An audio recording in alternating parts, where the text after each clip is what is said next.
CO2 cannons, and sparkler towers. Good luck getting event insurance for that. Welcome to Brand Talk with Rachel and Drew. I'm Drew. I'm Rachel. Welcome to the show.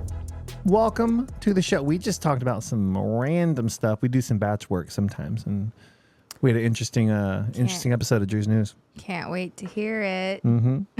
It's good. Full of interesting insights and information for the world of our listeners. How are you?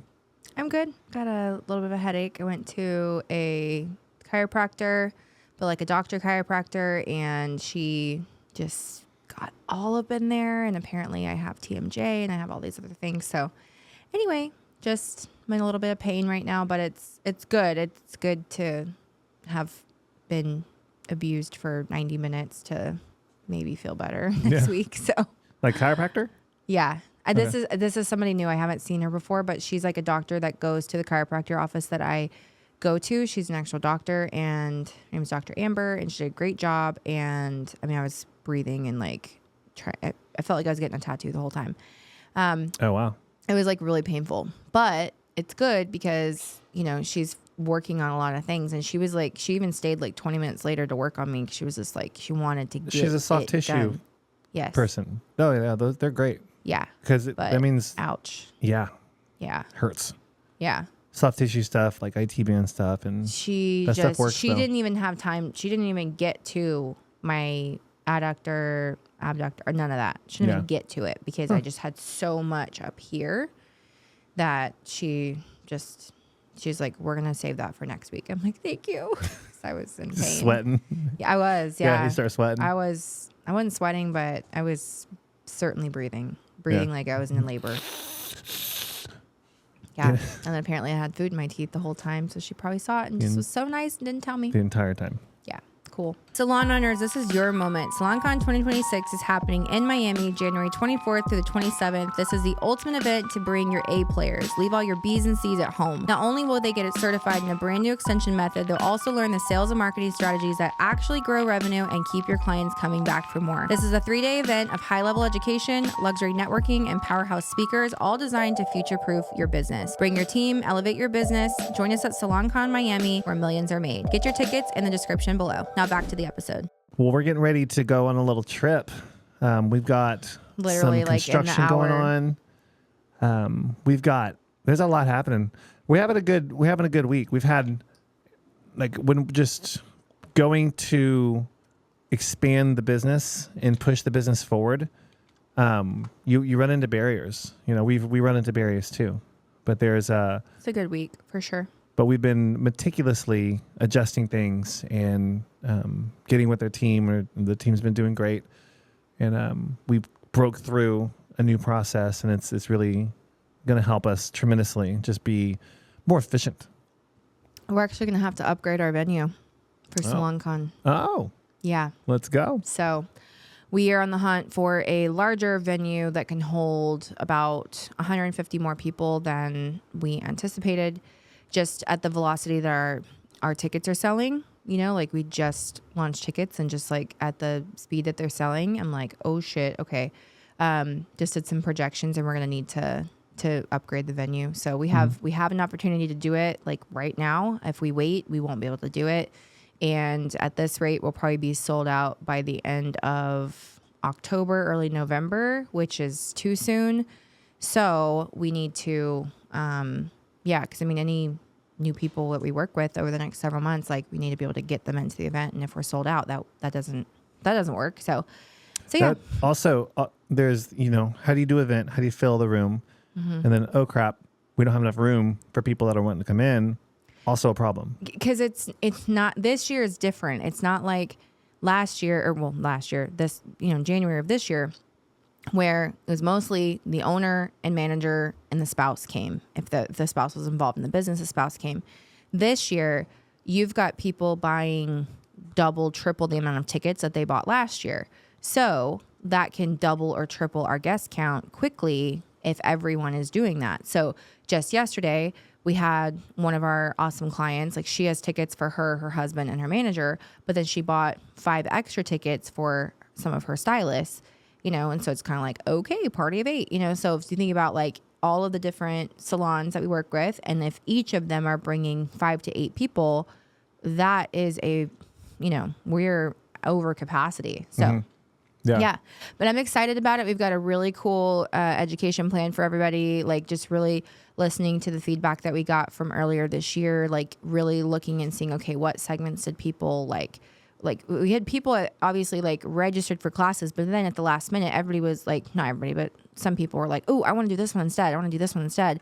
So we basically created like 2 separate schedules so they can pick one or the other. And that way they have like their schedule of classes that are very similar in theme to like what they're there to learn.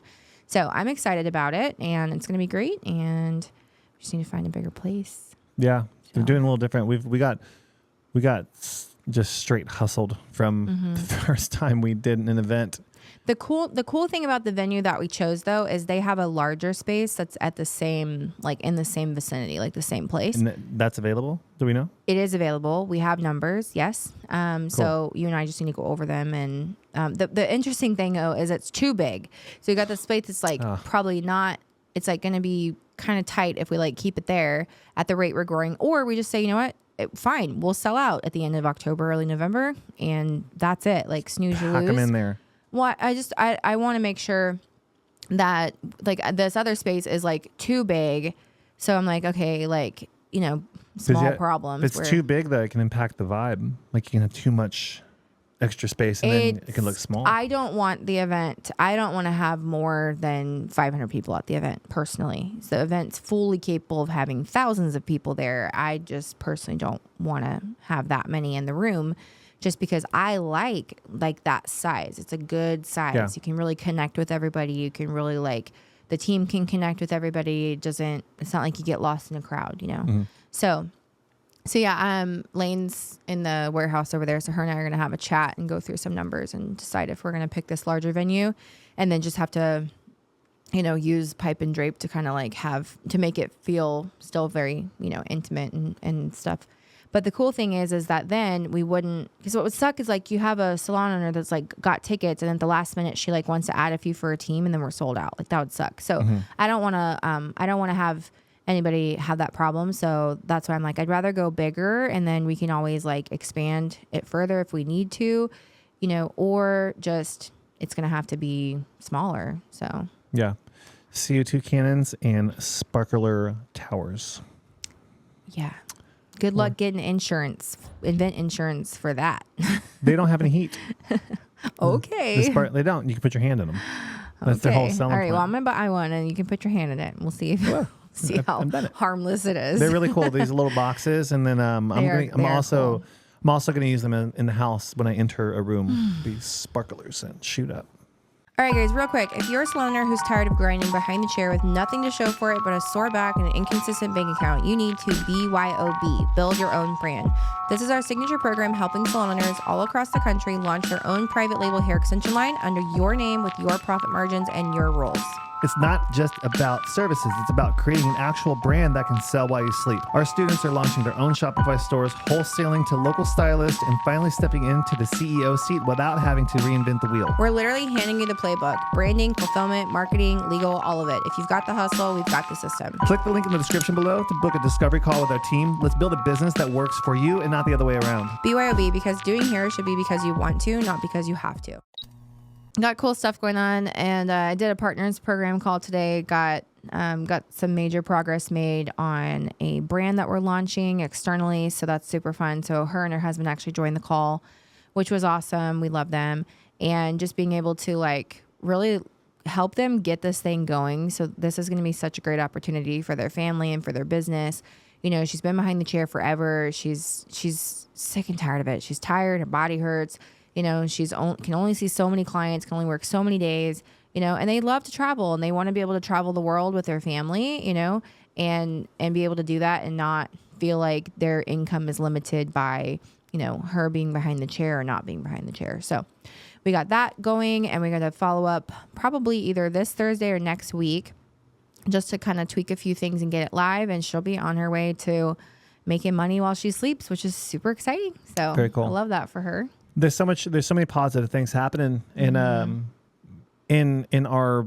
little ecosystem that we've been developing for a few years now. Mm-hmm. And really is cool to see that. You know, that's what it, we were talking about this before. Gosh, I don't remember where. I think it was on a mastermind.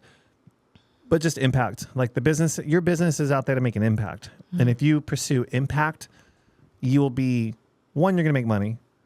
They're going to make all the money. Yeah. You know, and you'll be fulfilled. The people need both of those. That are out there like chasing money, chasing success, chasing like just those like clout moments. It's kind of gross to watch, but you end up burning a lot of bridges, and you end up disappointing a lot of people along the way. And then whenever you get to your destination, if you even decide that you're there, it's very lonely. You're not there, you know. And I would say in the very beginning of educating, I was very much, this was like when Instagram was becoming very popular, you know, being an independent educator was like very new, you know. And I would say probably, I don't know, 6-7 years ago, I was traveling all over the country. I was teaching classes. I was meeting people. You know, there was even somebody that was like, oh my gosh, like, you know, can I get a picture with you? Like, I'm so I'm like, nervous? What do you mean you're nervous to take a picture with me? Like, I'm just a normal person, you know. At the time, I think I had like maybe like 15,000 followers or something. And at the time, that was like a big deal. And nowadays, it's like, you could do a whole lot of nothing and have 15,000 followers. But yeah, it was definitely a thing where, you know, you strive to be on big stages. I strived to be on big stages. I thought that's what I wanted.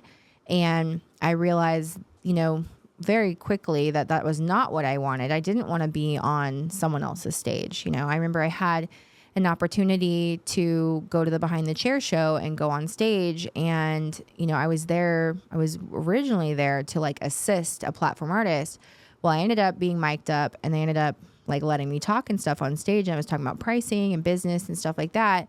And I met a bunch of people backstage, and like, you know, there was, and then before you know it, the following week, what's happening? I get a box, you know, and goodies from, you know, that big brand, and they're trying to, you know, have me join their, whatever it's called, program, and their influencer program and all this stuff. And I was just like, I'm not doing that. I don't want to do that, you know? And because I saw all of the people that had done that. I'd seen it all. I had seen like, you know, you've got this big educator that's now picked up by this brand and that brand. It's like a big record label sort of, where, you know, I wasn't in the music world like you were, but it's like I saw it all, where it's like you got the same people just rotating through all the different, you know, big brands on stage each year at these shows. And I didn't want that. And so I'm really glad that I didn't go down that path, because a lot of the people that I know that are on that path are contractually stuck and don't have a lot of money to show for it, which is really sad. And they've lost a lot of time with their families. So I'm glad that I had the discernment to walk away from that. As exciting and, you know, like sparkly as it was, I just was like, I'm not going to go there. In this industry, there's so much of that. There's so much ego, and just like to make it to, maybe in the music world, it was the same thing, where like, you know, you guys were in a band, you were traveling, like, you know, you got on these big stages, and like, you know, you were opening for people, and the goal was to like be like the main act, right? Like the main, is that how you say it in the band world? Okay. The main like the headliner, yes. So, you know, I would imagine it's the same kind of thing. And it's just it's a hard path, you know? And I think you see, I personally, like, anytime you hear of, you know, somebody that's in a band, I mean, what do they end up like ODing or like go bankrupt or something, you know?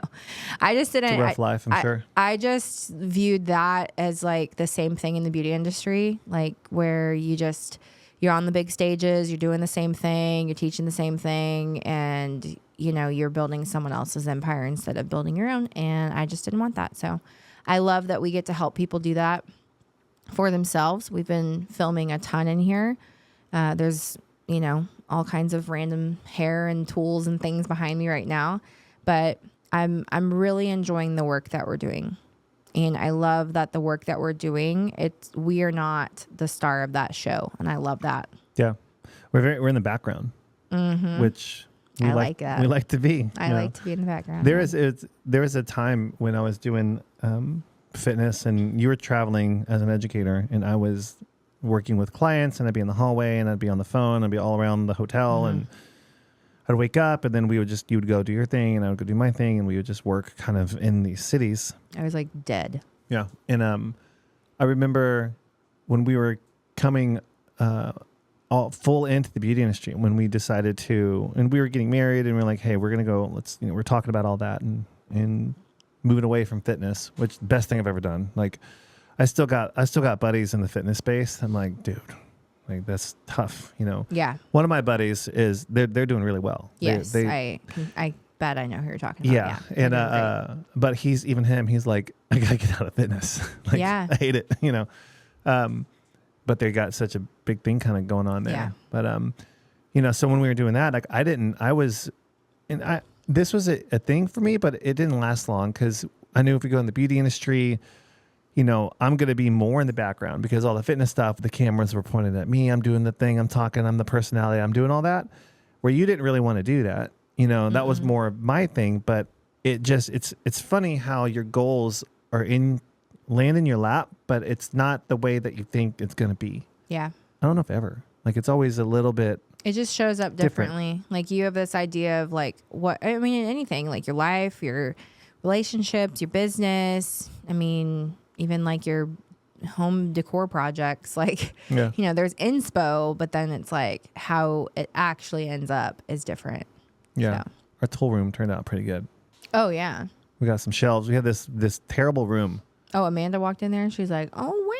It was really, really nice. Well, it was the lady that lived here before us. She used to breed bulldogs. And what was her main bulldog? Thor. He still gets like. He's still doing his thing. Influencer mail here. The dog. Yeah, this dog is like the best bulldog. I'm not kidding. He's won the London. He's the dude. So look up Thor. Look up Thor, English Bulldog champion. Yeah. Everybody. We'll tag Thor in the description below. Yeah. So and all his puppies were here. Like they bred those bulldogs, like super expensive dogs.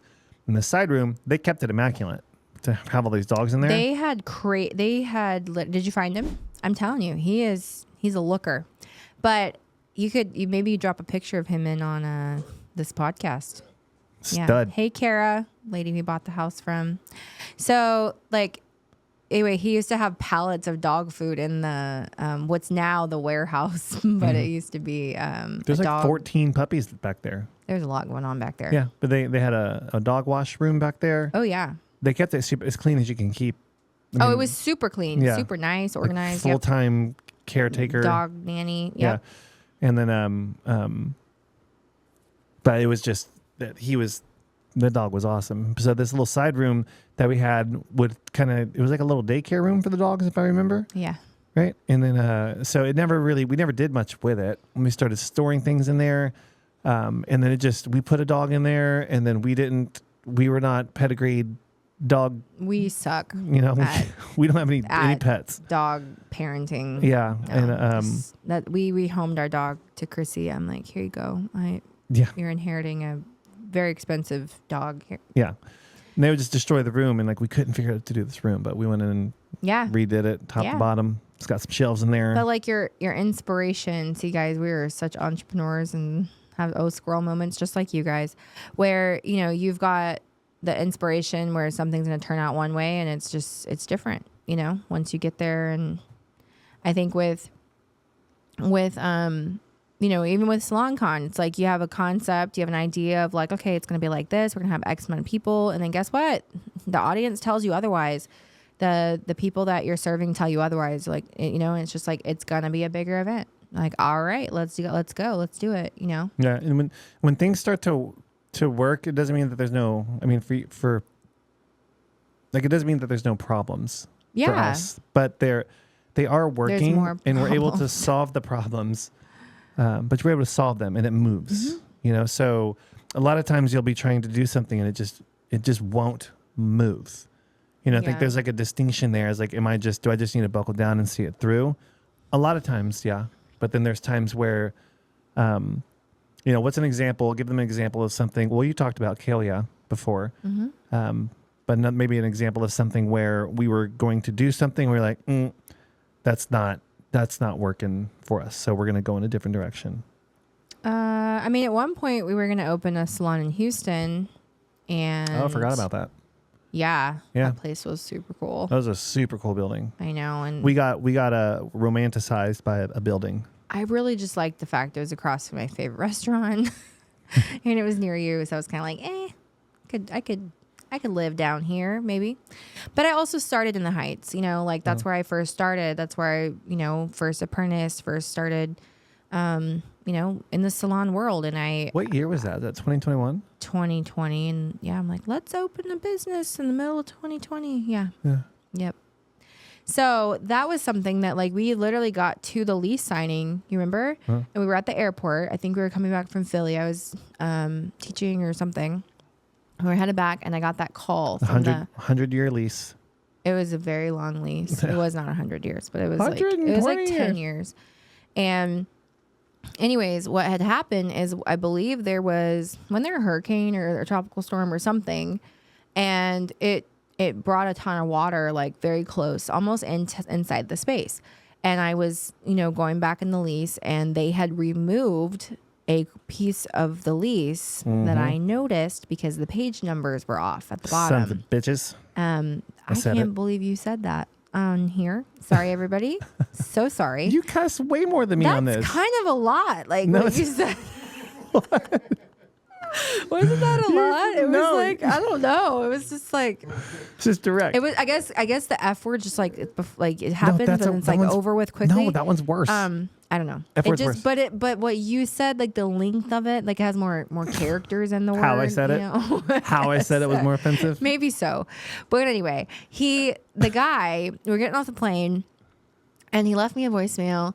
And I called him back, and I had said, hey, yeah, I have some questions about lease, really just one question, because, you know, originally this lease was X amount of pages, and now this lease is this amount of pages. Like, I would like to know what you changed, because when I'd like to see the red lines or like what happened, because nothing else changed. All these pages are the same, but there's something different because it's a different quantity of pages. And he kind of was just like silent and was like didn't know what to say. Like probably didn't think I'd notice. Try to trick you. Oh, of course. And so then, and I end up realizing, and this is way before like Chat GPT and all that. I had to go through it line by line by line and figure out what the heck changed. And what they did is, and we had already gone back and forth with attorneys. So like the final draft that he had sent me that was in like that I was supposed to sign was the final one. So like what they did is they removed a paragraph out of the lease, which basically talked about the roof. So they were not going to be responsible for any type of roof damage or anything like that due to natural disaster, hurricane, etc. That I was responsible to now carry a separate insurance for that. They would not cover anything on their side. And during the build out, there was like a bunch of different like terms change, and he basically was like, if you don't sign this, somebody else will. And I said that's fine. And then I said the F word. I said, that's fine. I said, they can fucking sign it then. I was like, I'm not signing this. And so I hung up on him. Do you remember that in the airport? And then he called me back, and he's like, no, like, I'm so sorry. I didn't mean to upset you. You know, yes, we have other people interested, like I said, because he was basically threatening me. Like there's somebody else like right there ready to sign the lease. And I'm like, bullshit. Like you haven't mentioned any of these people the whole time. And now because you changed something in the contracts, and you're like trying to be sneaky and pull one over on me after I've already spent like $5-6 grand going back and forth with attorneys on this deal. And I've already paid for plans. I lost money on that for sure. Yeah. We had about probably close to 20 grand invested on pursuing that space. A beautiful space. It was Beauty Lounge Loft. I was so excited about it. Remember we had the 3D renderings done and everything with Ramon's dumbass. And then I so glad he would have, architect. Glad we didn't use him for that space too, because he would have screwed that up. We ended up opening a Conroe location, and he screwed that up. But I just like. Well, there's that was, I would say, a big thing that Yeah. it was like we wanted to do it. We announced it. We told everybody we were doing it. It was so exciting. It was so beautiful. It was going to be so great. We even had people lined up to like work at that location. And then it all just unraveled. hiring processes were It out was there, and but so cool. I still drive, when I drive by, I'm just kind of like, but it's fine. there's something you said where I think there's a really good lesson to highlight is if you're doing lease negotiations, and if they're doing lease negotiations out there, we were able to walk away from it. If this wasn't correct, we were fully prepared to walk. And you have to have that.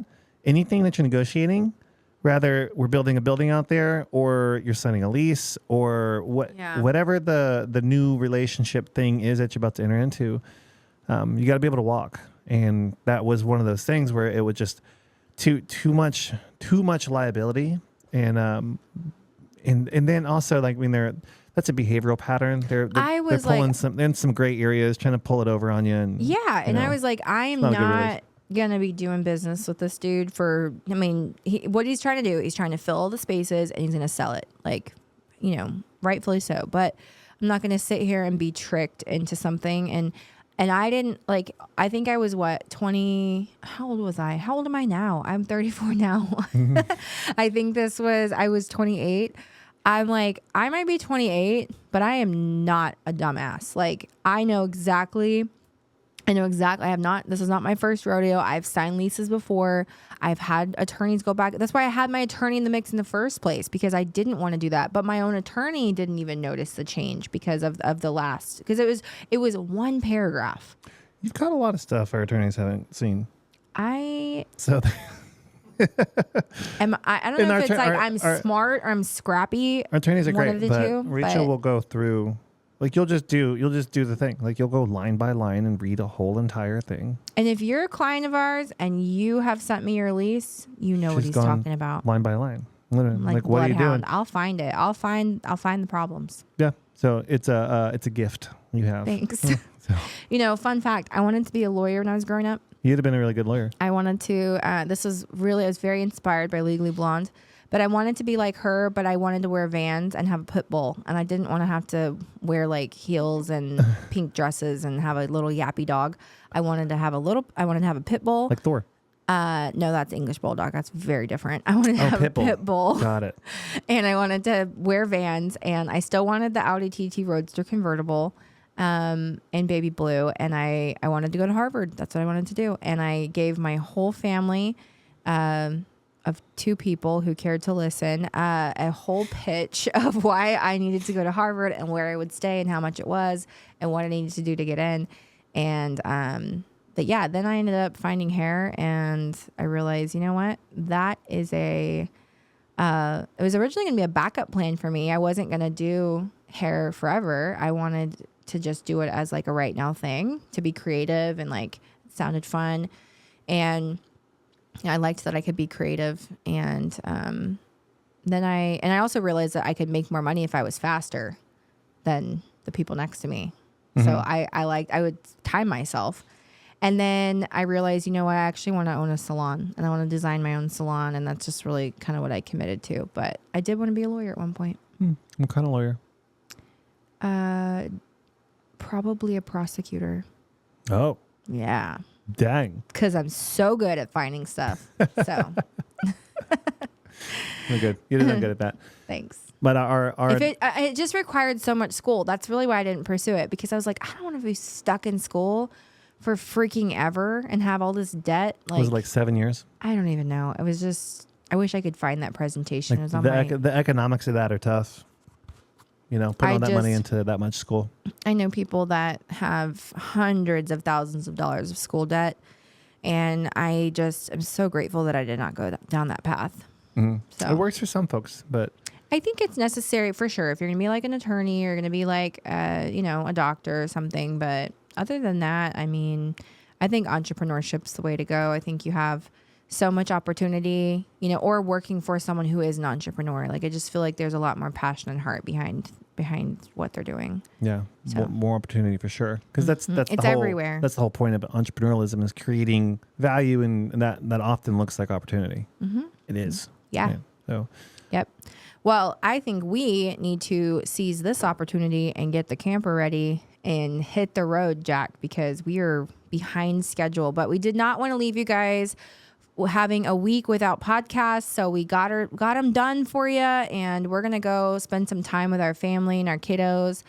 I wish our camper fridge was working, but it's not. So it looks like I got us a new cooler. You bought a new cooler. Sure did. Of course you did. Yeah. Okay. We're going to go do that and go hang out at Camp Fimfo. For the family. Yes, for the family. I bought a new cooler for the family that matches my other cooler. Okay. We do want to ask you guys just one small favor. If you've been listening to this podcast for either a little while or a long while, you know that we give you guys all the details, anything that's going on in the industry, anything that's going on, trying to give you guys as much information as possible. And all that we ask is for you guys to leave a review. So we're going to have a link in the description below, and also moving forward on all of our episodes. If you leave a review and you click the link and you upload a screenshot of the review you left, you're going to get a hiring guide completely free from us to you. And if you could do that for us, that would help us. If you could share this episode with somebody, that would help us just to be able to grow this education platform that we have. We have tens of thousands of listeners and downloads, but we know that there are 957,000 salons out there and they need help. So please share this with a friend, and we'll see you guys next week. See you later.